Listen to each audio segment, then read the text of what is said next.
नमस्कार, आपके साथ मैं हूं दीपिका। दलजीत के पति निखिल पटेल अभी तक चुप थे। हाल ही में वो मुंबई लौटे थे, तब वहां पर उनके साथ उनकी गर्लफ्रेंड भी स्पॉट हुई थी। इसके बाद से ही कंटिन्यू दलजीत कौर जो हैं वो सोशल मीडिया के जरिए पोस्ट डाल रही है, निखिल पटेल पर आरोप भी लगा रही है। अब तो उन्होंने अपने हस्बैंड निखिल पटेल पर एफआईआर भी दर्ज कर दी है।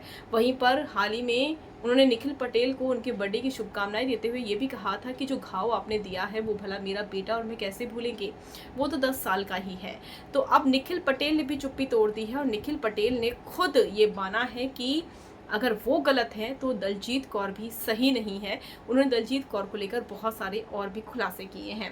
चलिए बताएंगे आपको क्या वो कह रहे हैं दलजीत कौर के बारे में। अगर आपने सब्सक्राइब नहीं किया है तो जल्दी से कर लीजिए ताकि सारी की सारी लेटेस्ट खबरें आप तक पहुंचे जल्द से जल्द। सिक्के के दो पहलू होते हैं। एक पहलू दलजीत कौर का आपने देखा सुना पढ़ा, लेकिन अब बारी है निखिल पटेल की। निखिल पटेल ने लंबे चौड़े स्टेटमेंट को लिखा है जहां पर उन्होंने कहा है कि शादी के बाद से ही दलजीत जो है कंटिन्यू काम करना चाहती थी और हम दुबई में जब मिले थे उसके 1 साल के दौरान ही हमने शादी का फैसला कर लिया। मार्च में हमारी शादी हो गई, उसके बाद दलजीत केन्या आ गई, लेकिन केन्या आके भी वो कभी एडजस्ट नहीं हो पाई।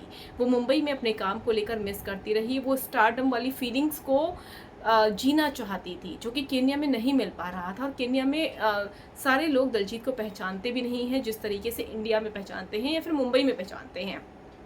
निखिल पटेल का ये भी कहना है कि दलजीत उन्हें कई बार गालियां दी हैं मिडनाइट में और वीडियो कॉल के ज़रिए और वीडियोस के ज़रिए और कॉल में भी कई बार उन्होंने उन्हें अब्यूज़ भी किया है, गाली गलौज की है, जिसके प्रूफ भी उनके पास है। उनका कहना है कि अगर जड़न ने सफ़र किया है तो उनकी बेटी ने भी सफ़र किया है। सोशल मीडिया पर बहुत सारी ट्रोलिंग भी हो रही है उनकी बेटी की, बहुत सारी बातें कही जाती है, जबकि एक बेटी से तो दलजीत कभी मिली नहीं है।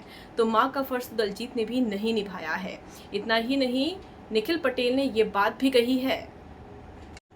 दलजीत कौर ने अपने बेटे का सेशन खत्म होने से पहले ही 4 दिन पहले ही जिस केन्या के स्कूल में उनका एडमिशन करवाया गया था, ब्रिटिश इंटरनेशनल स्कूल में, वहाँ से भी उन्हें हटा लिया और ये सारी चीज़ें उन्हें पता नहीं थी। मैं चाहता था कि दलजीत के साथ फिर से एक नई ज़िंदगी शुरू कर सकूं, इसीलिए मैं कंटिन्यू उससे पैचअप करने की कोशिश कर रहा था, बात करने की कोशिश कर रहा था, हम कनेक्ट थे। लेकिन यहाँ पर आने के बाद वो मीडिया के सामने बहुत सारी बातें कहने लगी। शायद उन्हें अटेंशन की ज़रूरत थी और बहुत सारी चीज़ें उन्होंने की। पुलिस एफआईआर भी कर दी। तो अगर दलजीत पर बीत रही है तो मुझ पर भी बीत रही है और मेरी बेटी बहुत ज़्यादा सफ़र कर रही है, जबकि एक बेटी से तो मिली भी नहीं है। और दलजीत ये बात जानती है कि मेरा पहले भी डाइवोर्स नहीं हुआ है, तो यहाँ पर मुझे फंसाने की काफ़ी ज़्यादा कोशिशें दलजीत ने की है। तो ये खुलासे किए हैं उनके एक्स हस्बैंड निखिल ने, जो कि वो कहना चाहते हैं कि वो खुद भी सफ़र कर रहे हैं, सिर्फ दलजीत अकेले सफ़र नहीं कर रही हैं।